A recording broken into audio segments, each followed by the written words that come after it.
আমার ভাই জানেরা, আল্লাহ রাসূল আল্লাহর হাবিব অতি ক্লান্ত হয়ে গিয়েছিলেন, অতি দুর্বল হয়ে গিয়েছিলেন। হযরতে আবু বকর সিদ্দিক রাদিয়াল্লাহু তাআলা আনহু বলেন, ইয়া রাসূলুল্লাহ, ইয়া হাবিবাল্লাহ, হুজুর আপনার শরীরটা দুর্বল হয়ে গেছে, আপনি কমজোর হয়ে গেছেন, আপনি ক্লান্ত হয়ে গেছেন। ইয়া রাসূলুল্লাহ, ইয়া হাবিবাল্লাহ, হুজুর আমি আবু বকর আমার উরুর উপরে মাথাটা রেখে আপনি একটু বিশ্রাম করুন, আপনি একটু আরাম করুন। আল্লাহর নবী আল্লাহর হাবিব আবু বকরের উরুর উপরে মাথা রেখে বিশ্ব নবী আমার তিনি আরাম ফরমাচ্ছেন। এমত অবস্থায় দেখা গেল ওই গুহার মধ্যে চারিদিকে গর্ত গর্ত হয়েছিল। হযরত আবু বকর দেখছেন যে ওই গুহার মধ্যে চারিদিকে যেন গর্ত গর্ত হয়ে আছে। হযরত আবু বকর সিদ্দিক রাদিয়াল্লাহু তাআলা আনহু তিনি কি করলেন, তিনি তার জামাটা ছিঁড়ে ছিঁড়ে তিনি কি করলেন, সেই সমস্ত গর্তগুলো বন্ধ করতে শুরু করে দিলেন। ও ভাইজানেরা, আমি আপনাদেরকে প্রথমেই বলেছি রাসূলকে মহব্বত করতে হবে, রাসূলকে ভালোবাসতে হবে। এই জামানায় হযরতে আবু বকর সিদ্দিক রাদিয়াল্লাহু তাআলা আনহু যখন একটা একটা করে সমস্ত গর্তগুলো বন্ধ করতে লাগলো, ও ভাইজানেরা, একটা চালা বন্ধ করার মতো আর কাপড় ছিল না। হযরতে আবু বকর সিদ্দিক রাদিয়াল্লাহু তাআলা আনহু মনে মনে চিন্তা করলেন, আহারে সমস্ত গর্তগুলো তো বন্ধ করে দিলাম, আর একটা মাত্র চালা রইল, না জানি ওই চালার ভেতর থেকে যদি কোন বিষধর সাপ এসে আমার দয়ার নবীকে যদি দংশন করে, আমার রাসূল জ্বালা যন্ত্রণা সহ্য করতে পারবে না, আমার রাসূল সহ্য করতে পারবে না। হযরতে আবু বকর এই কথা মনে না করেই নিজের পা মোবারকটা নিয়ে ওই গর্তের মধ্যে চাপা দিয়ে বসে রইলেন। জোরে বলতুম তুহিব্বুনাল্লাহ ফাত্তাবিউনি ইউহিব্বুকুমুল্লাহ। আল্লাহ পাক বলছেন, হে রাসূল, আমার হাবিব আপনি বলে দিন, কুল মানে বলে দিন, ইন কুনতুম তুহিব্বুনাল্লাহ, তোমরা যদি আমাকে ভালোবাসতে চাও, তোমরা যদি আমাকে মহব্বত করতে চাও, তোমরা যদি আমাকে পেতে যাও, ফাত্তাবিউনি ইউহিব্বুকুমুল্লাহ। ফাত্তাবিউনি কি বলছেন, যে ফাত্তাবিউনি ইত্তেবা করো কাকে, আমার রাসূলকে। জোরে বলুন না সুবহানাল্লাহ। ইউহিব্বুকুমুল্লাহ, তাহলে তোমরা আমি আল্লাহ আমাকে ভালোবাসতে পারবে। জোরে বলুন, আর একটু জোরে হবে না সুবহানাল্লাহ। তাহলে আমার বক্তব্য হলো যে আমরা যদি কেউ বলি ডাইরেক্ট আল্লাহকে ভালোবাসবো, ভাই হবে? এর কথা বলুন, হবে? হবে না। আমার আব্বা জানেরা, ভাই জানেরা, ও নওজওয়ানেরা, ও আমার সোনা বন্ধুরা, শুনে রেখে দিন বাবা, জেনে রেখে দিন, আল্লাহ পাক আল্লাহ তাআলা পবিত্র কোরআনে ঘোষণা করে দিয়েছেন, কুল ইন কুনতুম তুহিব্বুনাল্লাহ। আল্লাহ পাক বলেন, ও দুনিয়ার মানুষেরা, তোমরা শুনে রেখে দাও, জেনে রেখে দাও, আমি আল্লাহ যদি তোমরা আমাকে মহব্বত করতে চাও, তোমরা আমাকে যদি ভালোবাসতে চাও, তোমরা যদি আমাকে প্যার করতে চাও, ফাত্তাবিউনি, আমার রাসূলের ইত্তেবা করো, ইউহিব্বুকুমুল্লাহ, আমি আল্লাহ আমাকে ভালোবাসতে পারবে। তাহলে সেই রাসূলকে ভালোবাসার দরকার আছে কিনা কথা বলুন একটু। ভালোবাসতে হবে। কিন্তু আজকে দুঃখের বিষয় হলো আমাদের কাছে রাসূল নাই, আছে কি? কিন্তু রাসূলের পরিবর্তে আমাদেরকে রেখে গেছেন নায়েবে রাসূল। একবার চিৎকার দিয়ে বলুন সুবহানাল্লাহ। আল্লাহ রাসূল বলছেন, যে এমন একটা জামানা আসবে, এমন একটা দিন আসবে,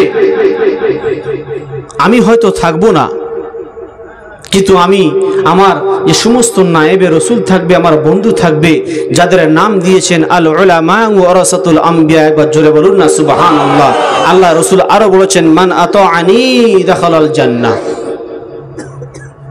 আল্লাহ রসুল বলছেন যে যারা আমাকে ইত্তেবা করলো দাখালাল জান্নাহ, তারা জান্নাতে চলে গেল। জোরে বলুন। তার সাথে রসুল নাই তো, তাহলে কাদেরকে ইত্তেবা করব?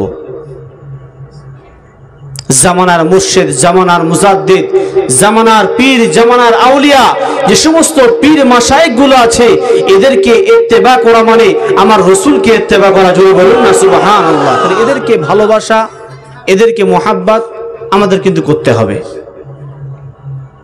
কিন্তু আমরা যদি সেই রসুলকে ভালো না বাসতে পারি, সেই রসুলকে মোহাব্বত না করতে পারি, দুনিয়াতে আমাদের সব কিছু কিন্তু বেকার। আপনি নামাজ পড়বেন, হজ করবেন, যাকাত দেবেন, দান খায়রাত করবেন, দুনিয়ায় যত ভালো রকমের কাজ আছে করবেন, যদি বলেন রসুলকে মোহাব্বত করব না, দুনিয়ায় সব কিছু কিন্তু আমার বেকার। কথা ঠিক বলবো না ভুল বললাম? প্রকৃত ভালোবাসা দেখিয়ে গিয়েছিলেন মুসলিম জাহানের প্রথম খলিফা হযরতে আবু বকর সিদ্দিক রাদিয়াল্লাহু তাআলা আনহু। ভালোবাসা দেখিয়ে গিয়েছিলেন বনের পশুরা, বনের জঙ্গলের সাপেরা, বনের জঙ্গলে পোকামাকড়েরা আমার রসুলকে কতটা মোহাব্বত করতে হয়, আমার রসুলকে কতটা ভালোবাসতে হয়, তারা বাস্তবে জীবনে দেখিয়ে দিয়ে গিয়েছিলেন। জোরে বলুন না সুবহানাল্লাহ। একটা ঘটনা মনে পড়ে যায় আমার, যে আল্লাহ রসুল, আল্লাহর হাবিব এক সময় আবু বকরকে ডেকে বলছেন, বাবা আবু বকর, এমন একটা সময় আসবে, এমন একটা দিন আসবে, যেদিন আমি রসুল এই মক্কা থেকে হিজরত করব। কোথায়? জোরে বলুন। ও ভাই জানেরা, একটু গভীর মনোযোগ দিয়ে শুনে রেখে দিন বাবা। বিশ্ব নবী আমার, দিন দুনিয়ার বাদশাহ নবী জনাবে মুহাম্মদ রাসূলুল্লাহ সাল্লাল্লাহু আলাইহি ওয়াসাল্লাম এক সময় আবু বকরকে ডেকে বলেন, বাবা আবু বকর, শুনে রেখে দাও, জেনে রেখে দাও, এমন একটা সময় আসবে, এমন একটা দিন আসবে বাবা আবু বকর, যেদিন আমি রসুল মক্কার জমিনে থাকতে পারবো না, যেদিন আমি রসুল মক্কার জমিনে আর দাঁড়াইতে পারবো না।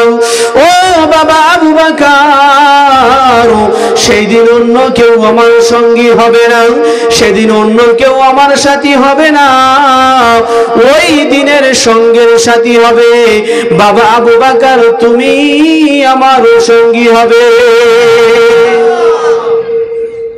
আল্লাহ রসুল, আল্লাহর হাবিব এই কথাটা বলার পরে মাঝখানে 6 মাস পার হয়ে গিয়েছিলেন। জোরে বলুন না সুবহানাল্লাহ। এদিকে মক্কার কাফেরেরা কি করেছিলেন? আমার রসুলকে শেষ করে দেওয়ার জন্য, আমার রসুলকে একেবারে মিটিয়ে দেওয়ার জন্য বেঈমান কাফেররা উঠে পড়ে লেগেছে। আল্লাহ পাকের অর্ডার হয়ে গেল, এই আমার হাবিব, এই মুহূর্তে তুমি মক্কা থেকে মদিনায় হিজরত করো। ও ভাই জানেরা, জোয়ান যুবকেরা, ও আমার মুরব্বিয়ানেরা, শুনে রেখে দিন বাবা, জেনে রেখে দিন বাবা, বিশ্ব নবী আমার, দিন দুনিয়ার বাদশাহ নবী জনাবে মুহাম্মদ রাসূলুল্লাহ সাল্লাল্লাহু আলাইহি ওয়াসাল্লাম, আল্লাহ পাকের অর্ডার হয়ে গেল, আল্লাহ পাকের হুকুম হয়ে গেল, দয়ার নবী, মায়ার নবী, গভীর রাতে গুটি গুটি গুটি গুটি গুটি গুটি পায়ে আবু বকর সিদ্দিক রাদিয়াল্লাহু তাআলা আনহুর বাড়ির সম্মুখীন গিয়ে হাজির। জোরে হবে না সুবহানাল্লাহ। কিন্তু যেদিন আমার রসুল আবু বকরকে বলেছিলেন যে বাবা আবু বকর, এমন একটা সময় আসবে যেদিন আমি মক্কা থেকে মদিনায় হিজরত করব, ওই দিনে কিন্তু তুমি আমার সঙ্গী হবে। এই কথাটা বলার পরে 6 মাস পর, ক মাস পর বললাম, কিরকম মহাব্বত একটু দেখুন। আর আমরা কেমন সেই রসুলের উম্মত হয়ে কতটা আল্লাহর রসুলকে মহাব্বত আমরা করি। আমার আব্বা জানেরা, ভাই জানেরা, বিশ্ব নবী আমার, দুনিয়ার বাদশাহ নবী জনাবে মুহাম্মদ রাসূলুল্লাহ সাল্লাল্লাহু আলাইহি ওয়াসাল্লাম আবু বকরকে হুঁশিয়ারি করে দিয়েছিলেন, আবু বকরকে এলান করে দিয়েছিলেন, ও বাবা আবু বকর, যাও যাও চলে যাও চলে যাও, শুনে রেখে দাও এমন একটা দিন আসবে, এমন একটা সময় আসবে যেদিন আমি রাসূল মক্কা থেকে মদিনায় হিজরত করব। ও বাবা আবু বকর, ওই দিনে আমার কেউ সঙ্গী হবে না, ওই দিনে আমার কেউ সাথী হবে না, একমাত্র তুমি আমার কলিজা ছেঁড়া বন্ধু বাবা আবু বকর, তুমি আমার সঙ্গিনী হয়ে যাবে। আমার ভাইজানেরা, এই কথাটা বলার পরে মাঝখানে 6 মাস পার হয়ে গেল। আল্লাহ রাসূল, আল্লাহর হাবিব, আল্লাহ পাকের অর্ডার হয়ে গেল, ও আমার বন্ধু, ও আমার রাসূল, চলে যাও চলে যাও, এই মুহূর্তে মক্কা থেকে মদিনায় হিজরত করো।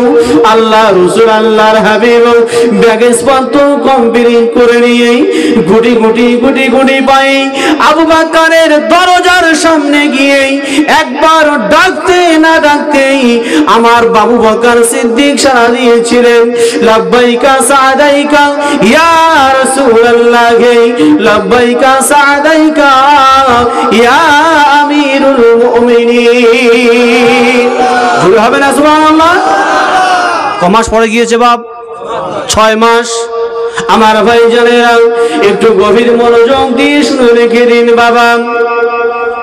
আল্লাহর নবী, আল্লাহর হাবিব অবাক হয়ে দাঁড়িয়ে গেলেন, কি ব্যাপার কি ব্যাপার, এই সময় আমি আসব, এই গভীর রজনীতে আমি আসব বাবা আবু বকর, তুমি কি করে জানতে পারলে রে বাবা আবু বকর, তুমি কি করে খবর পেলে, তুমি কি করে জানতে পেরে গেলে?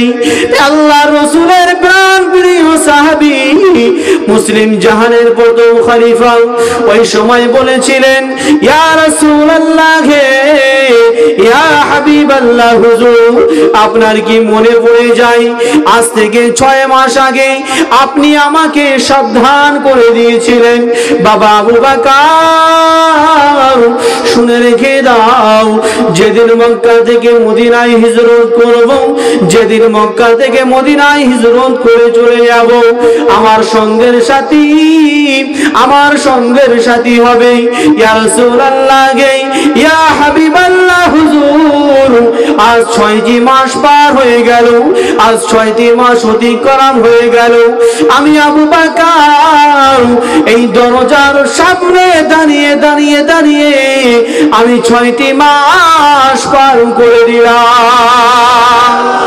জোরে হবে না সুবহানাল্লাহ?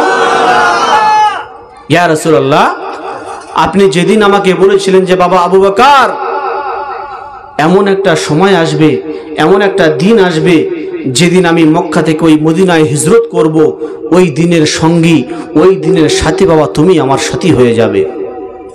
ইয়া রাসূলুল্লাহ, ওই দিন থেকে নিয়ে আমি আবু বকর 6 মাস বিছানায় পিঠ ঠেকাইনি। একবার জোরে বলুন না সুবহানাল্লাহ। কি মহব্বত করেছিলেন বলেন। আজ 6টা মাস হয়ে গেল, ইয়া রাসূলুল্লাহ আমি বালিশে মাথা ঠেকাইনি। আমি আবু বকর এই জন্য করে মাথা দেইনি, না জানি আমার রাসূল কোন সময় চলে আসবে, না জানি আমার রাসূল কোন মুহূর্তে চলে আসবে, আর আমি সেই সময় বিছানায় শুয়ে থাকবো, হয়তো আমাকে আবু বকর বলে ডাকবে, আমি সাড়া দিতে পারবো না, আমার রাসূলের বেয়াদবি হয়ে যাবে। ইয়া রাসূলুল্লাহ, সেই দিন থেকে নিয়ে আজ 6 মাস আমি এইখানে আপনার অপেক্ষাতে দাঁড়িয়ে আছি। জোরে বলুন না সুবহানাল্লাহ। এই প্রথমেই বলেছিলাম যে আল্লাহ রাসূল বলেছেন, মান আতাআনি দাখালাল জান্নাহ, যারা আমাকে ইতাআত করলো তারা জান্নাতি হয়ে গেল। জোরে বলুন না সুবহানাল্লাহ। জামানার মুর্শিদ হযরত মাওলানা পুশিদা রহমাতুল্লাহ আলাইহি তাআমাত বারাকাতুহু সামান্য একটু ঘটনা আপনাদেরকে বলে দিলে বুঝতে পারবেন যে তিনি কার আদর্শে আদর্শিত এবং তিনি কার আদর্শকে মেনে চলতেন। দুনিয়ার কোনো আদর্শ নয়, দুনিয়ার কোনো নেতা মন্ত্রী নয়, তিনি আদর্শ মানতেন বিশ্ব নবী সাল্লাল্লাহু আলাইহি ওয়াসাল্লামের। জোরে বলুন সুবহানাল্লাহ।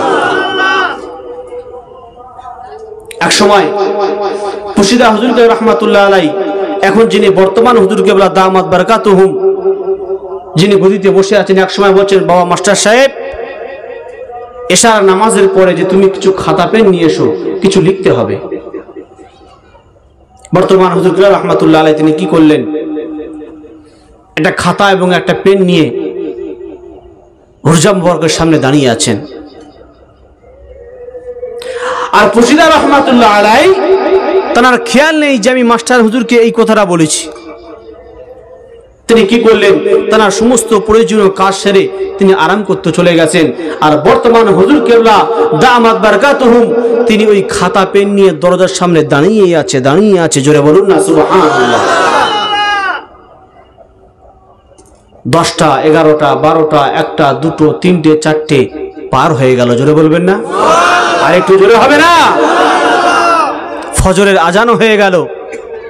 মুর্শিদা হুজুর কেবলা রাহমাতুল্লাহ আলাই উঠে দেখছেন যে মাস্টার সাহেব সেই জায়গাটিতে খাতা এবং পেন নিয়ে দাঁড়িয়ে আছেন। জোরে বলুন, আর একটু জোরে বলুন। বলছে, কি বা তুমি দাঁড়িয়ে আছো? বলছে, হুজুর আপনি আমাকে খাতা পেন নিয়ে দাঁড়াতে বলেছিলেন, আমি সেই জন্য করে আমি আপনার অপেক্ষাতে এখনো পর্যন্ত দাঁড়িয়ে আছি। জোরে বলুন না সুবহানাল্লাহ। হুজুর না জানি আপনার হয়তো স্মরণ নেই, হয়তো আপনি আবার কোন সময় আমাকে ডাকবেন, কিন্তু আমি হয়তো আপনারটাকে সাড়া দিতে পারবো না, বেয়াদবি হয়ে যাবে। হুজুর সেই জন্য করে আমি আপনার অপেক্ষাতে এখানে দাঁড়িয়ে আছি। জোরে বলুন সুবহানাল্লাহ। ও ভাই, সেই জন্য করে প্রথমে বলেছিলাম যে আল্লাহর রাসূল বলেছেন, মান আতাআনি দাখালাল জান্নাহ, যে আমাকে ইতাআত করলো, যে আমাকে মেনে নিল, দাখালাল জান্নাহ, সে জান্নাতে চলে যাবে। জোরে বলুন সুবহানাল্লাহ। আজকে রাসূল নেই, আমরা ইতাআত করব কাকে? জামানার মুর্শিদদেরকে, জামানার আউলিয়াদেরকে, জামানার পীরদেরকে, জামানার যারা মাশায়েখ আছে, জামানার যারা আল্লাহর বন্ধু আছে, তাদেরকে আমরা ইতাআত করব, তাদেরকে আমরা মহব্বত করব, আমরাও ইনশাআল্লাহ জান্নাতি হয়ে যাব। জোরে বলুন না সুবহানাল্লাহ। আবু বকর যখন দাঁড়িয়ে আছেন, আল্লাহ রাসূল বলছেন, বাবা আবু বকর, আমি তো সেই 6 মাস আগে তোমাকে বলে দিয়েছিলাম, তুমি সেই 6 মাস ধরে এখানে দাঁড়িয়েছো। ইয়া রাসূলুল্লাহ, আমি এই জন্য করে দাঁড়িয়ে আছি যে না জানি আপনি কোন সময় চলে আসবেন আর আপনার সামনে বিয়াদবি হয়ে যাবে। আমি আবু বকর 6 মাস ধরে একই জায়গায় দাঁড়িয়ে, একই জায়গাতে দাঁড়িয়ে আমি আবু বকর 6টি মাস পার করে দিয়েছি। জোরে বলুন না সুবহানাল্লাহ। কি মহব্বত ছিল। ও আব্বাজানেরা, ভাইজানেরা, একটু গভীর মনোযোগ দিয়ে শুনে রেখে দিন বাবা, আল্লাহ রাসূলকে কেমন মহব্বত করেছিলেন, আল্লাহর হাবিবকে কেমন মহব্বত করেছিলেন রে বাবা। ও ভাইজানেরা, আমাদের সকলের জানা আছেন যে আল্লাহ রাসূলকে নিয়ে একটা গুহার মধ্যে আত্মসমর্পণ করেছিলেন, ঠিক না বেঠিক? আমার ভাইজানেরা, আল্লাহ রাসূল, আল্লাহর হাবিব অতি ক্লান্ত হয়ে গিয়েছিলেন, অতি দুর্বল হয়ে গিয়েছিলেন।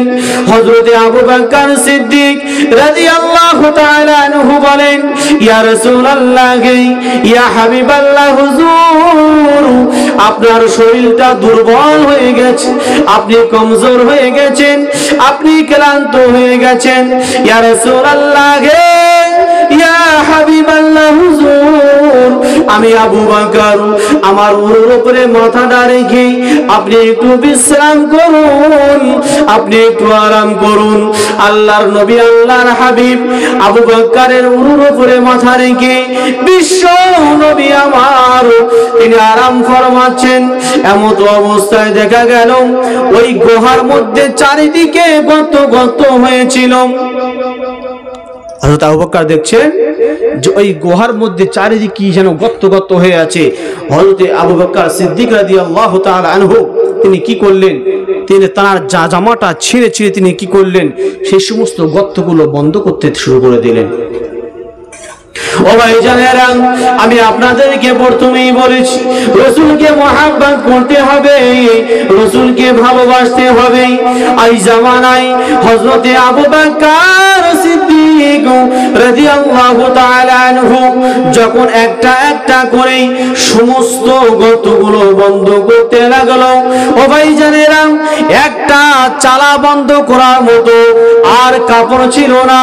হযরতে আবু বকর সিদ্দিক রাদিয়াল্লাহু তাআলা আনহু মনে মনে চিন্তা করলেন, আহারে সমস্ত গর্তগুলো তো বন্ধ করে দিলাম, আর একটা মাত্র চালা রইল, না জানি ওই চালার ভেতর থেকে যদি কোন বিষধর সাপ এসে আমার দয়ার নবীকে যদি দংশন করে, আমার রাসূল জ্বালা যন্ত্রণা সহ্য করতে পারবে না, আমার রাসূল সহ্য করতে পারবে না। হযরতে আবু বকর এই কথা মনে না করেই নিজের পা মোবারকটা নিয়ে ওই গর্তের মধ্যে চাপা দিয়ে বসে রইলেন। জোরে বলো। সব চালাগুলো বন্ধ হয়ে গেছে, কিন্তু একটা চালা বন্ধ করার মতো আর কাপড় জুটলো না। হযরতে আবু বকর সিদ্দিক রাদিয়াল্লাহু তাআলা আনহু তিনি কি করলেন, তার কদমটা নিয়ে সেই গর্তের ভেতরে চাপা দিয়ে রেখেছে।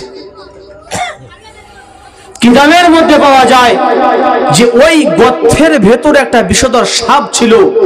তার কিনা মনে এতটা আকাঙ্ক্ষা ছিল, এতটা ইচ্ছা ছিল যে আমি আমার জীবনে একটি বার হলে আমি দয়ার রাসূলকে দেখবো। জোরে বলুন না সুবহানাল্লাহ।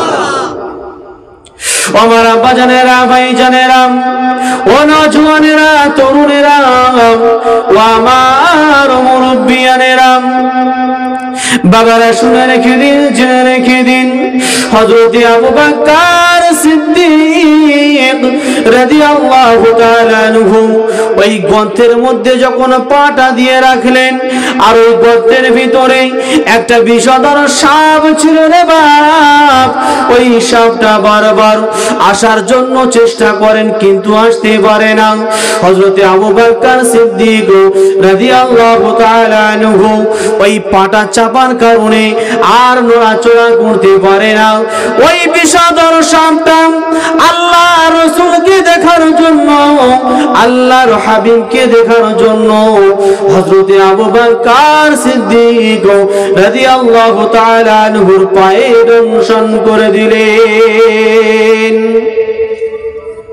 আর সহ্য করতে না পেরে তিনি কি করলেন, হযরতে আবু বকর সিদ্দিক রাদিয়াল্লাহু তাআলা আনহুর পায়ে দংশন যখন করলেন, হযরতে আবু বকর জ্বালা যন্ত্রণা সহ্য করতে পারে না, চোখ দিয়ে অশ্রু ঝরতে লাগলো, চোখ দিয়ে পানি যখন টুপিয়ে টুপিয়ে পড়তে লাগলো, এক ফোঁটা পানি আমার রাসূলের মুখে যখন পড়লো, আল্লাহ রাসূল আল্লাহর হাবিবের ঘুমটা সঙ্গে সঙ্গে ভেঙে গেল। আবু বকর সিদ্দিক রাদিয়াল্লাহু তাআলা আনহুর মুখের দিকে তাকিয়ে দেখছেন যে বাবা আবু বকর, কি ব্যাপার, তোমার কি বাড়ির কথা মনে পড়ে গেছে? ইয়া রাসূলুল্লাহ, না। তোমার কি বিবির কথা মনে পড়ে গেছে? তোমার কি সন্তানের কথা মনে পড়ে গেছে? ইয়া রাসূলুল্লাহ, ইয়া হাবিবাল্লাহ, আমার বিবির কথা মনে পড়েনি, আমার আব্বা মায়ের কথা মনে পড়েনি, তুমি কাঁদো কেন? আমার ভাই জানেরা, ওই সময় আবু বকর বলতে লাগলেন, ইয়া রাসূলুল্লাহ, ইয়া হাবিবাল্লাহ, হুজুর, আমি আমার আব্বার জন্য কাঁদি না, আমার পিতা মাতার জন্য কাঁদি না, আমার স্ত্রীর জন্য কাঁদি না, আমার সন্তানের জন্য কাঁদি না। ও বাবা আবু বকর, তবে কিসের জন্য তুমি কাঁদো? ইয়া রাসূলুল্লাহ, ইয়া হাবিবাল্লাহ, আমি কাঁদছি, আমার কারণ একটা আছে, কিসের জন্য কাঁদো? ইয়া রাসূলুল্লাহ, ইয়া হাবিবাল্লাহ, হুজুর, ওই যে একটা ছিদ্র দেখতে পাচ্ছেন, ওই চালা দেখতে পাচ্ছেন, আমি আবু বকর আমার গায়ের সমস্ত জামাটা ছিঁড়ে ছিঁড়ে ছিঁড়ে আমি সমস্ত গর্তগুলো বন্ধ করে দিয়েছিলাম। ইয়া রাসূলুল্লাহ, ইয়া হাবিবাল্লাহ, আর একটা একটা চালা বন্ধ করার জন্য আমার আর কাপড় জুটলো না। ইয়া রাসূলুল্লাহ, আমি এইটা কথা মনে করে আমার দয়ার নবী আরাম করছেন, আমার দয়ার হাবিব আরাম করছেন, আর ওই চালার ভেতর থেকে যদি কোনো বিষধর সাপ যদি এসে আমার রাসূলকে দংশন করে, আমার রাসূল জ্বালা যন্ত্রণা সহ্য করতে পারবে না।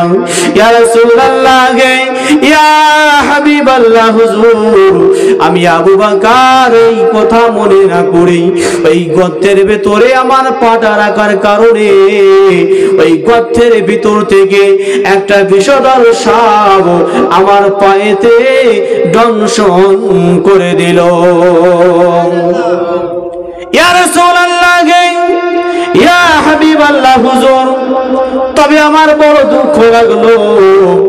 ইয়া রাসূলুল্লাহ, আমি আবু বকর যদি আমার জীবনটা চলে যেত, আমার জীবনের বিনিময়ে হলে আমি আবু বকর আপনার আরামের ঘাটতি করিতাম না।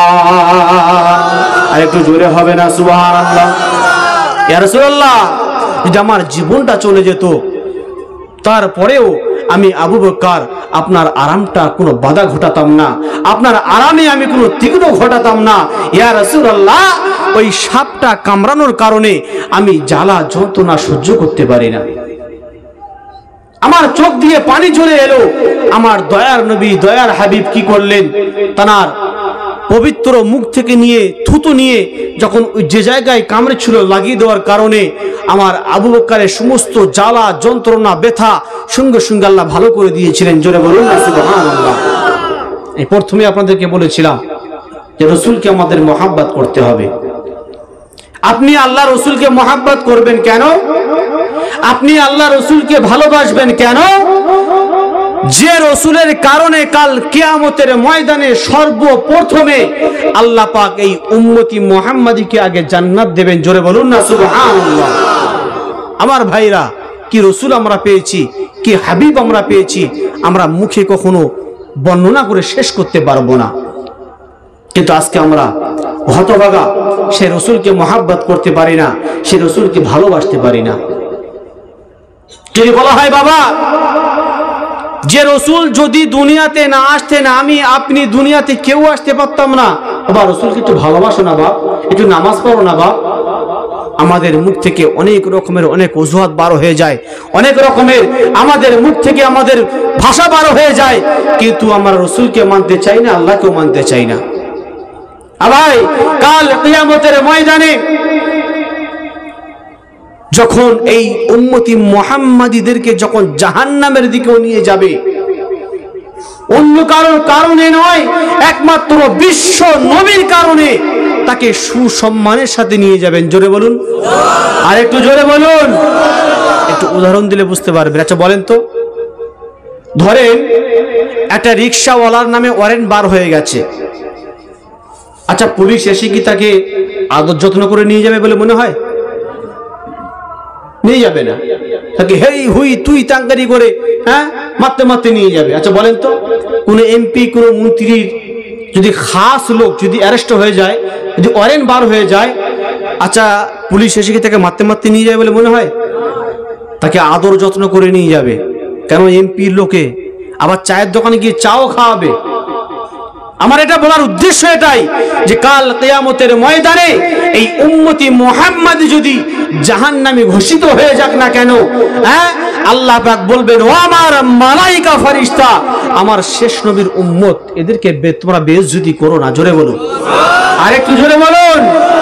ওদেরকে সুসম্মানের সাথে যদি জাহান্নামী হয়ে যায়, জাহান্নামের দিকে নিয়ে যাবে। কারণ কোনো কারো উদ্দেশ্য নয়, উদ্দেশ্য হলো আমার রাসূলের খাতিরে, রাসূলের মহব্বতে। একবার চিৎকার মেরে বলুন সুবহানাল্লাহ। ও ভাই, আবু বকর কতই না আল্লাহ রাসূলকে ভালোবেসেছিলেন, বনের পশুরা আমার রাসূলকে কতই না ভালোবেসেছিলেন, কিন্তু আমরা ভালোবাসতে পারছি না কেন? আমরা মুহাব্বত করতে পারছি না কেন? প্রথমে হাদিসে আমি বলেছি, মান আতাআনি ফাদাখালাল জান্নাহ, রাসূলকে ইতাআত করতে বলেছে, কিন্তু আজকে তো রাসূল নাই, কাকে ইতাআত করব? আল্লাহ পাক ইশারা করে আমাদেরকে দেখিয়ে দিয়েছেন জামানার মুজাদ্দিদ, জামানার কামেল ওলি আল্লাহর। একবার জোরে বলুন না সুবহানাল্লাহ।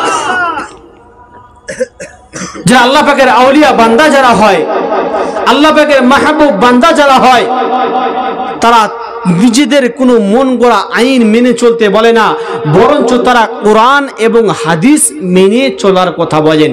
একবার জোরে বলুন সুবহানাল্লাহ। আমার জামানার মুর্শিদ সুফি মুফতি আজান গাছি রহমাতুল্লাহ আলাই, তিনি কোন ধরনের ওলি একবার শুনে রেখে দিন। আর তিনি তার মুরিদ মুতাকিনদেরকে তিনি কোন পথের দিকে নিয়ে যাচ্ছে একটু ভালো করে শুনুন। আচ্ছা বলেন, আমাদের প্রত্যেকের ঘরে নিশ্চয়ই মোবাইল আমাদের আছে, আছে তো? আপনি নেট খোলেন, ফেসবুকে যান, ইউটিউবে যান, এ ওকে কাদা মারছে, ওকে ঢিলা মারছে। কতটা ভুল বললাম না ঠিক বললাম? কিন্তু আমার জামানার মুর্শিদ বলেছেন, বাবা কাউকে কাদা ছড়াছড়ি করো না। জোরে বলুন, আর একটু জোরে বলুন। এই দরবারটা হলো এমন একটা দরবার, যে দরবারে যদি বেনামাজিও যায় না কেন, আগে তাকে নামাজি হতে লাগবে। জোরে বলুন না সুবহানাল্লাহ। ভাই, প্রত্যেকটা রসুল তানারাও দিনের দাওয়াত দিয়েছেন, দেননি? দিয়েছে তো।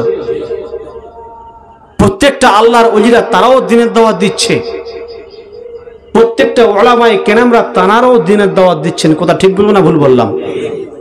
তবে এই যে দিনের দাওয়াতটা আমাদের পেশা করলে হবে না, দিনের দাওয়াতটা যেন আমাদের নেশায় হয়। দিনের দাওয়াতটা প্রত্যেকটা রসুলের ছিল নেশা, পেশা নয়। কিন্তু আজকে আমরা এই দিনের দাওয়াতটাকে আমরা এমন কন্ডিশনে নিয়ে চলে গেছি, আমার ভাইরা, নিজেকে বড় করার জন্য, নিজেকে উচ্চ পর্যায়ে ওঠার জন্য, নিজেকে হাই লেভেল পোস্টে যাওয়ার জন্য না জানি কত বাহানা, কত মিথ্যা আশ্রয় নিয়ে, কত দুনিয়াতে রাহাজানি, দুনিয়াতে মিথ্যা কথা বলে আমরা একে অপরের দুনিয়াতে চলছি। কথা ঠিক বলবো না ভুল বললাম? আসলে লাগাম টানা লোক তো নাই, সোজা হবে কি করে? কিন্তু জামানার মুজাদ্দিদ সুফি মুফতি আজান গাছি রহমাতুল্লাহ আলাই, তিনি তার দরবারটাকে এমন একটা সিস্টেমে তিনি কন্ডিশন করে রেখেছেন, আপনি পৃথিবীর যে প্রান্তে যাবেন না কেন, লাগাম ধরে কিন্তু একজন বসে আছে। জোরে বলুন, আর একটু জোরে বলুন। আপনি আপনার ইচ্ছা মতো, আপনি আপনার বাহাদুরি দেখানোর জন্য, আপনি আপনার কেরামতি দেখানোর জন্য কিছুই করতে পারবেন না। জোরে বলুন, আর একটু জোরে বলুন। কেন? ওই যে একজন লাগাম ধরে বসে আছে, কথা বুঝতে পারছেন কথা বাংলা আমার কথা? আপনাকে এমন টান দেবে, আপনি দুনিয়া তো বরবাদ হয়ে যাবেন, আখিরাত তো বরবাদ হয়ে যাবেন। তো যে কথা বোঝাতে চাইছিলাম, আজকে আমরা একে অপরের প্রতি হিংসা, একে অপরের প্রতি মারামারি, একে অপরের প্রতি আমাদের গোষ্ঠীদ্বন্দ্ব কেন আমাদের মধ্যে থাকবে? কেন আমরা করব? তাই জামানার মুর্শিদ সুফি মুফতি আজান গাছি রহমাতুল্লাহ আলাইহি বলেছেন, বাবা কারোর উপরে হিংসা নয়, কারোর বিরোধিতা নয়, কারোর উপরে রাগান্বিত নয়, বরঞ্চ আমি যে কয়েকটা স্টেশন দিয়েছি, এই কয়েকটা জিনিস তোমরা মেনে চলো। মেনে চললে কি হবে? দুনিয়াতেও মঙ্গল হবে, আখিরাতেও মঙ্গল হবে। জোরে বলুন, আর একটু জোরে বলুন। তাই জামানার মুজাদ্দিদ সুফি মুফতি আজান গাছি রহমাতুল্লাহ আলাই, তিনি তার দরবারটার নাম দিয়েছেন হাক্কানি আঞ্জুমান। কি বললাম? হাক্কানি। আমাকে ভুল বুঝবেন না, হয়তো এখানে অনেক অনেক শ্রেণীর মানুষ কিন্তু আমরা এখানে আছি। আচ্ছা বলেন, আপনি করছেন ফুরফুরা, আপনি তবলিগের যদি গালাগালি করেন, তার রাগ হবে না? আমার কথাটা বুঝলেন কি বলছি? আমি করি আজান গাইছি, আপনি করেন ফুরফুরা, আপনি যদি আমার বিরুদ্ধে বলেন আমার রাগ হবে, আমি যদি আপনার বিরুদ্ধে বলি আপনার রাগ হবে। হবে কি হবে না? স্বাভাবিক এটা হবে। কিন্তু সবচেয়ে বড় কথা কি জানেন? যার দল তার কাছে ভালো। কথা ঠিক না বেঠিক? কথা ভুল বললাম কি? কেন আমি যখন আপনার বিরুদ্ধে বলবো আপনার রাগ হবে, আপনি যখন আমার বিরুদ্ধে বলবেন আমারও রাগ হবে। কিন্তু আমার মুর্শিদ আমাদেরকে এই শিক্ষাটা দেয় না, বাবা তোমরা কখনো কারোর বিরুদ্ধে কথা বলবে না। জোরে বলুন, আর একটু জোরে বলুন। সেই জামানার মুর্শিদ সুফি মুফতি আজান গাছি রহমাতুল্লাহ আলাই, তিনি হাক্কানি আঞ্জুমান নাম দিয়েছেন। এটা কোনো দল নয়। কি বললাম? এটা কোনো দল নয়। আল্লাহ রসুলের জামানায় এক একটা সংগঠন ছিল। কি ছিল?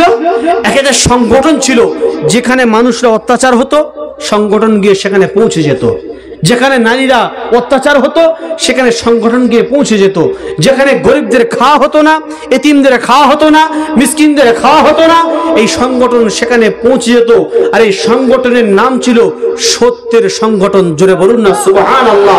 তাই জামানার মুর্শিদ, জামানার মুজাদ্দিদ, জামানার কামেলিন তিনি নাম দিয়েছেন হাক্কানি আঞ্জুমান। বাবা, এটা দল মনে করবে না, এটা কোনো দল নিয়ে চলবে না। এই হাক্কানি আঞ্জুমান মানে হলো সত্যের সংগঠন। জোরে বলুন, আর একটু জোরে বলুন। সত্যের সংগঠন করার পরেই তিনি সর্বপ্রথমে আমাদেরকে 4টে শিক্ষা দিয়েছেন। বাবা, বিনা কাজায় 5 ওয়াক্ত নামাজ পড়ো, কোরআন তেলাওয়াত করো, হালাল রুজি খাও এবং তাকওয়া করো। আচ্ছা বলেন তো, একটা প্রশ্ন করি, উত্তর দেবেন? আমার উত্তর দেবেন তো? আচ্ছা, বাড়িওয়ালা আজকে যে এই মজলিসটা কায়েম করেছে সে কি বেনামাজি?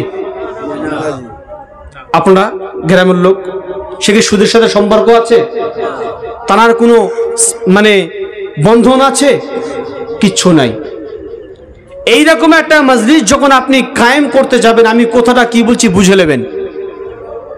প্রথমেই বলেছি যে আমাদের লাগাম টানার মতো একজন বসে আছে। এইরকম একটা মজলিস আপনি আপনার ইচ্ছা মতন করতে পারবেন না। এইরকম একটা মজলিস করতে গেলে, আর এই দরবারে যদি এইরকম সিস্টেম থাকতো যে আমি আমার মর্জি মতো মজলিস করব, আমার মর্জি মতো সবকিছু করব, তা দুনিয়াতে কোনো দিনের জন্য এই উর্সিকুল ফাঁকা যেত না। জোরে বলুন। আমি ফুল বললাম কি? কতটা অতি বাস্তব কথা বললাম।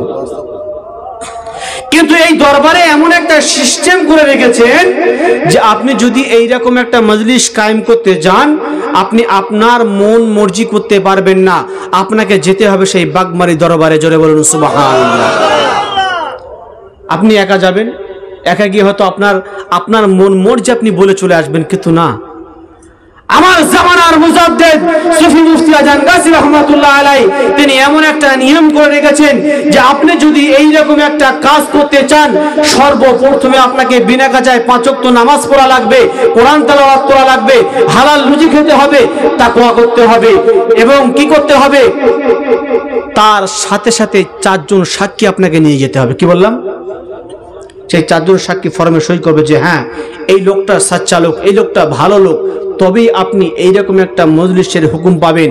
আর সেখানে এমন একটা নিয়ম করে রেখেছেন, যেই নিয়মটা কেন বিশ্বের প্রতিটি দরবার যদি মেনে চলতো, আমি তো আশাবাদী, আমি তো আশা করি যে দুনিয়াতে একটাও বেনামাজি বলে আর কেউ থাকতো না। কথা ঠিক না বেঠিক? কেন আমরা মানতে পারছি না? আমি এই কথা কিন্তু বলছি না যে তারা বলছে না, আমি এই কথা বোঝাতে চাইছি না, কিন্তু আমরা মানতে পারছি না, আমাদের দোষ এটাই। ভাই, এই জামানার মুজাদ্দিদ সুফি মুফতি আজান গাজী রাহমাতুল্লাহ আলাইহি তিনি হাক্কানি আঞ্জুমান প্রতিষ্ঠা করার পরেই তিনি চিন্তা করেছেন যে মানুষকে কিভাবে অন্যায় কাজ থেকে দ্বীনের পথে আনা যায়, মানুষকে কিভাবে অন্যায় ছাড়াতে হয়, মানুষকে কিভাবে ভালোর দিকে নিয়ে আসতে হয়। তিনি তাই চিন্তা ভাবনা গবেষণা করে তিনি ফলো করেছেন যে আল্লাহ পাক পবিত্র কোরআনে এক জায়গায় নয় বরঞ্চ 82 জায়গাতে নামাজের কথা বলেছেন। জোরে বলুন সুবহানাল্লাহ। কি বলেছেন? ওয়াকিমুস সালাত, তোমরা নামাজ কায়েম করো। তাই জামানার মুর্শিদ সুফি মুফতি আজান গাজী রাহমাতুল্লাহ আলাইহি তিনি বলেছেন, বাবা তোমরা সর্বপ্রথমে বিনা কাজায় 5 ওয়াক্ত নামাজ আদায় করো। জোরে বলুন সুবহানাল্লাহ। তিনি ওই পর্যন্ত গবেষণা করে তিনি ক্ষান্ত হননি। তিনি আরো চিন্তা করেছেন যে মানুষকে কেমন করে অন্যায় ছাড়াতে হয়, মানুষকে কেমন করে অন্যায় পথ থেকে ভালো পথে আনা যায়। আর এটাই তো রসুলের কাজ ছিল। জোরে বলুন সুবহানাল্লাহ। রসুলের কাজ তো এটাই। আজ তো রসুল নেই, এই কাজগুলো করছে কারা? নায়েবে রসুলেরা। একবার জোরে বলুন না সুবহানাল্লাহ। তিনি চিন্তা করেছেন যে আল্লাহ তো কোরআনে বলেছেন ইন্নাস সালাতা তানহা আনিল ফাহশাই ওয়াল মুনকার। এই নামাজ হলো এমন একটা ইবাদত মানুষের সমস্ত অন্যায় থেকে তাকে বিরত রেখে দেয়। জোরে বলুন, আর একটু জোরে বলুন। সেই জন্য করে জামানার মুজাদ্দিদ সর্বপ্রথমে আমাদেরকে বলেছেন, বাবা বিনা কাজায় 5 ওয়াক্ত নামাজ পড়ো। পড়বো ইনশাআল্লাহ? ইনশাআল্লাহ পড়বো। সব থেকে একটা বড় কথা বলে যাই, রাতটা পার হলেই কালকেই হবে 14ই শাবান, ঠিক না বেঠিক? আচ্ছা 14ই শাবান দিবাগত রাত্রে আল্লাহ রাসূল যার নাম দিয়েছেন লাইলাতুন নিসফু মিন শাবান, এই পবিত্র শবে বারাত নিয়ে অনেক বিতর্কিত। শবে বরাত পালন করা যাবে না, শবে বরাত পালন করা যাবে না, হারাম, বেদাত ইত্যাদি ইত্যাদি ফতোয়ার শেষ নেই বাপ। ভাই আমি তাদের কাছে প্রশ্ন করতে চাই যে শবে বারাত যদি পালন করা যাবে না তাহলে আল্লাহ রসুল কেন এই কথা বলেছেন লাইলাতুন নিসফু মিন শাবান, শাবানের মধ্যবর্তী রাত হলো লাইলাতুল বারাত। একবার জোরে বলুন সুবহানাল্লাহ। যার নাম দিয়েছেন শবে বারাত, শাব মানে রাত আর বারাত মানে মুক্তি। আরে শবে বারাত কোনো উর্দু ভাষা নয়, কোনো বাংলা ভাষা নয়, কোনো আরবি ভাষা নয়। শবে বারাত হলো ফার্সি ভাষা। শাব মানে রাত আর বারাত মানে মুক্তি। আল্লাহ বলেছেন তোমাদের মুক্তির রাত হলো শবে বারাত। আরে কি করে বলুন?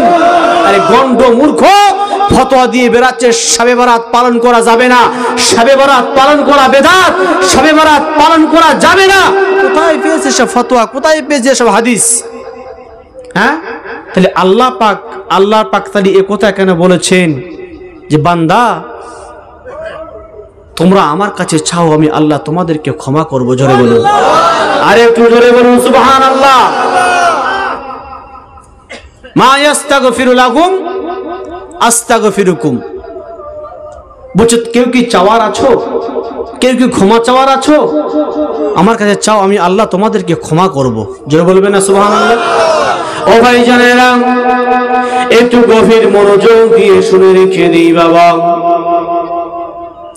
অনেক জায়গাতে এমন দেখা যায় এই লাইলাতুল বারাত উপলক্ষ করে অনেক বিদআতি কাজ শুরু হয়ে যায় রে বাপ। কিন্তু আল্লাহর নবী, আল্লাহর হাবিব আম্মা জান আয়েশা সিদ্দিকা রাদিয়াল্লাহু তাআলা আনহা ঘরেতে যেদিন ছিলেন, আম্মা জান আয়েশা সিদ্দিকা রাদিয়াল্লাহু তাআলা আনহা গভীর রাতে উঠে দেখেন আমার দয়ার রাসূল বিছানাতে নাই। আম্মা জান আয়েশা খুঁজতে খুঁজতে খুঁজতে জান্নাতুল বাকি নামক কবরস্থানে চলে যায়। আম্মা জান আয়েশা বর্ণনা করেন, আমি দয়ার নবী মায়ের নবীকে না পেয়ে যখন খুঁজতে খুঁজতে খুঁজতে খুঁজতে আমি জান্নাতুল বাকিতে যখন চলে গেলাম, আমার দয়ার রাসূল, আমার দয়ার হাবিব হাত তুলে গুনাহগার উম্মতির জন্য দোয়া চায়। ও ভাই জানেরা, আম্মা জান আয়েশা বলেন আমি বিশ্ব নবী তার পিছনে চুপচাপ মেরে দাঁড়িয়ে রইলাম। বিশ্ব নবী দোয়া শেষ করে না, আল্লাহর নবী, আল্লাহর হাবিব অঝর নয়নে কেঁদে যায়। অন্য কোনো উদ্দেশ্য কাঁদে না, অন্য কোনো কথা বলে কাঁদে না। বিশ্ব নবী আমার গভীর রাতে এই উম্মতি উম্মতি বলে আমার রাসূল কেঁদে যারে যার হয়ে যায়। ও ভাই জানেরা, দোয়া থেকে ফারেক হয়ে যাওয়ার পরে বিশ্ব নবী পিছনে যখন তাকিয়ে দেখলেন বিবি আয়েশা দাঁড়িয়ে আছে। আল্লাহ রাসূল, আল্লাহর হাবিব বললেন, ও বিবি আয়েশা, কিসের জন্য তুমি দাঁড়িয়ে আছো? কিসের জন্য টাইমটা লস করে দাও? ওই সময় আম্মা জান আয়েশা বলেছিলেন, ইয়া রাসূলুল্লাহ, কেন, কি হয়েছে, কি ব্যাপার? দয়ার নবী, মায়ার নবী বলেন, ও বিবি আয়েশা, শুনে রেখে দাও, জেনে রেখে দাও, আজকে কি রাত তুমি যদি জানতে বিবি আয়েশা তুমি দাঁড়িয়ে দাঁড়িয়ে অবহেলা করে পার করতে না। আজকে রাত হলো লাইলাতুন নিসফু মিন শাবান, শাবান মাসের মধ্যবর্তী রাত, যার নাম হলো শবে বারাত। ও বিবি আয়েশা, শুনে রেখে দাও, এই রজনীতে আল্লাহ পাক প্রথম আসমানে নেমে এসে বান্দাদেরকে বলে, বান্দারে, কেউ যদি চাওয়ার থাকলে চাও, আমি আল্লাহ তোমাদের চাওয়াকে পূরণ করে দেব। ও ভাই জানেরা, আল্লাহ রাসূল বলেছেন শবে বারাত মানে হলো মুক্তির রাত। আল্লাহ পাক কিন্তু ওই রাতে সবাইকে কিন্তু মুক্তি দেবে, কিন্তু দুই শ্রেণী বাদে। কি বললাম? ও ভাই জানেরা, একটু গভীর মনোযোগ দিয়ে শুনে রেখে দিন। আল্লাহ পাক বলেন, বান্দারে তোমরা আমার কাছে চাও, কি বলে? বান্দা তোমরা আমার কাছে চাও, কিন্তু বান্দা আল্লাহর কাছে চাইতে পারি না।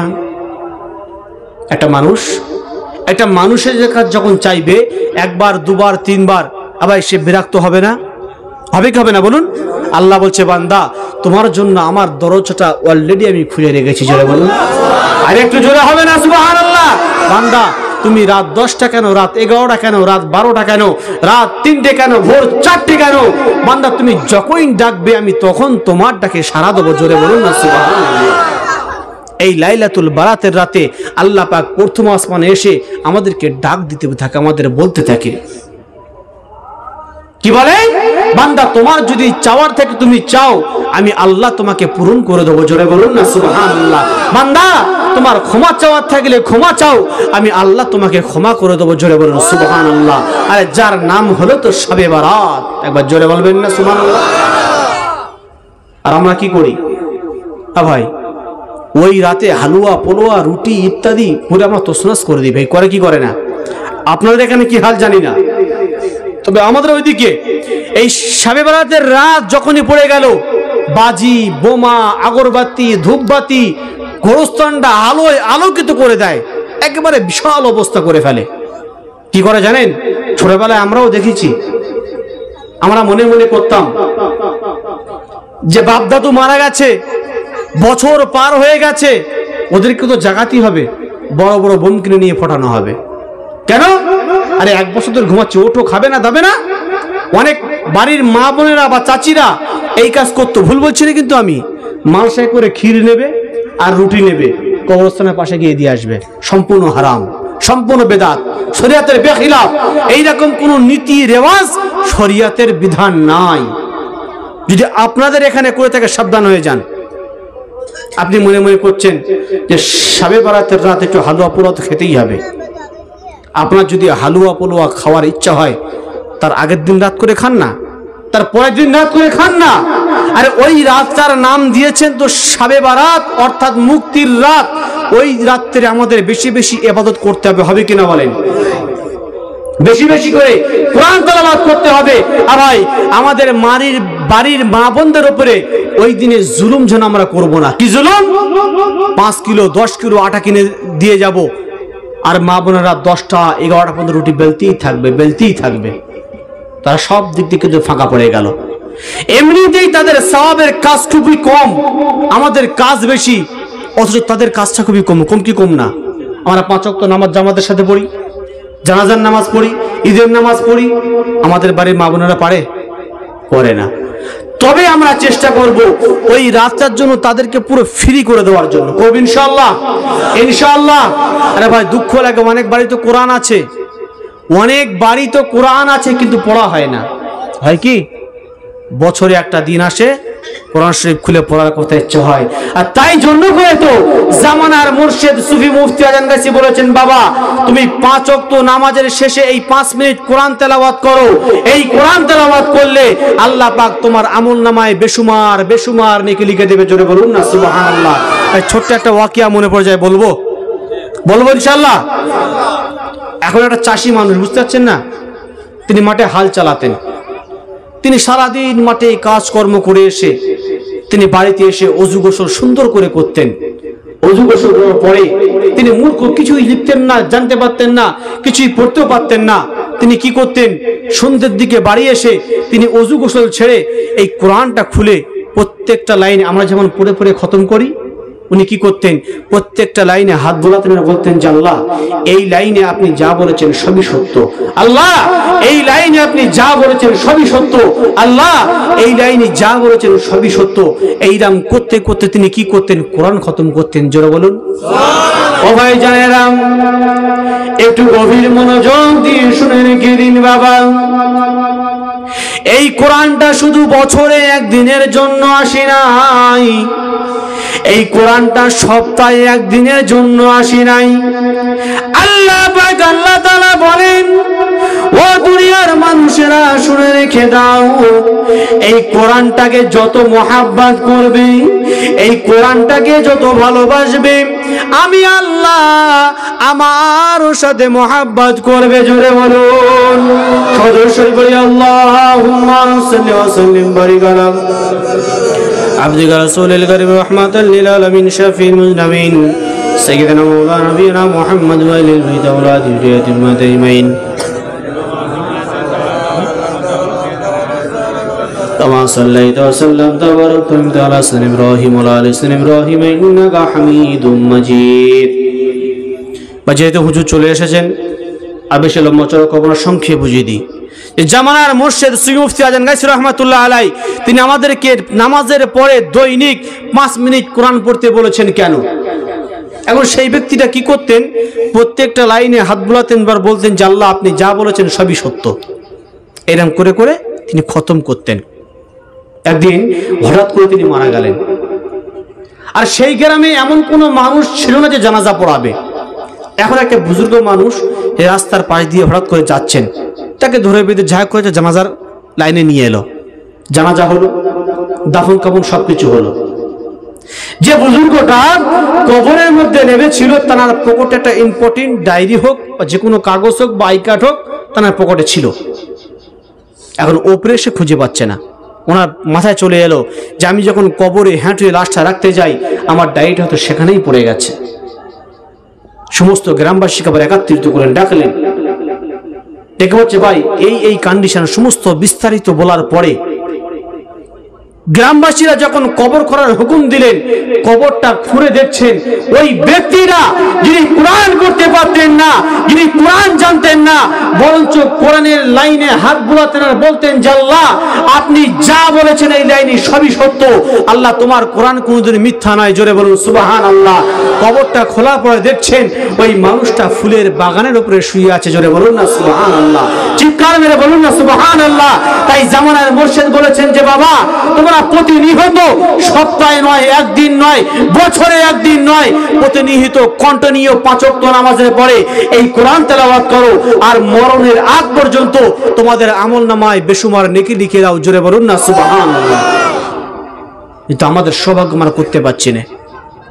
জামানার মুর্শিদ এই কথাটা বলে নাই যে শুধুমাত্র আজান গাইসি যারা মানে তারাই করবে, তারাই ফল পাবে, বাকি লোক পাবে না, এই কথা কিন্তু বলে না। যে সিলসিলা আপনি করুন না কেন, এই কাজ যেই করবে আল্লাহ এই অপরন্ত নিয়ামত তাকেই দেবেন। জোরে বলুন, আর একটু জোরে বলুন। বেশি লম্বা চড়া করবো না। সেজন্য করে আমাদের সামনে যে লাইলাতুল বারাত অর্থাৎ মুক্তির রাত, আমরা সকলেই হালুয়া পোলুয়া গোশত অমুক তমুক হাবি জাবি বোম বোম ফোটানো, বাজি ফোটানো, কবরস্থানে আগরবাতি দেওয়া, কবরস্থানে ধূপকাঠি দেওয়া আপনারা দেবেন না। আমার কথা বিশ্বাস যদি না হয় বড় মুফতি সাহেবের কাছে যান, তিনিও বলবেন এগুলো শরিয়াতের কোনো কালচার নয়, এগুলো শরিয়াতের কোনো বিধান নয়, এগুলো শরিয়াতের কোনো আইন নয়। শরিয়াতের আইন যেটা আছে সেইটা মানছি না, আর শরিয়াতের আইন যেটা নেই সেইটা মেনে আমরা চলছি। কেন? শরিয়াতের আইন আপনি বেশি বেশি করে ওই রাত্রে নফল ইবাদত করেন, বেশি বেশি করে কোরআন তেলাওয়াত করেন, বেশি বেশি করে দরুদ শরীফ তেলাওয়াত করেন, ওটাই হচ্ছে শরিয়াতের আইন, আর ওইটাই আমরা মানি না। আর যেটা আইন নয় সেটা নিয়ে আমরা লাফালাফি করছি। সেজন্য করে সকল ভাইকে বিনয়ের সাথে বলে যাব যেন আমরা ওই লাইলাতুল বারাতের রাত্রে আমরা যেন বেশি বেশি করে নামাজ, নফল নামাজ, কোরআন তেলাওয়াত, দরুদ শরীফ, জিকির, আজকার, তাহলিল সবই যেন করি, এবং তার সাথে সাথে 5 ওয়াক্ত নামাজ, কোরআন তেলাওয়াত, হালাল রুজি, তাকওয়া আমরা সকলে মেনে যেন চলতে পারি। আল্লাহ আমাদের সকলকে সে তৌফিক দান করেন। সকলে বলি আল্লাহুম্মা আমিন ওয়া আখিরু দাওয়ানা আলহামদুলিল্লাহি রাব্বিল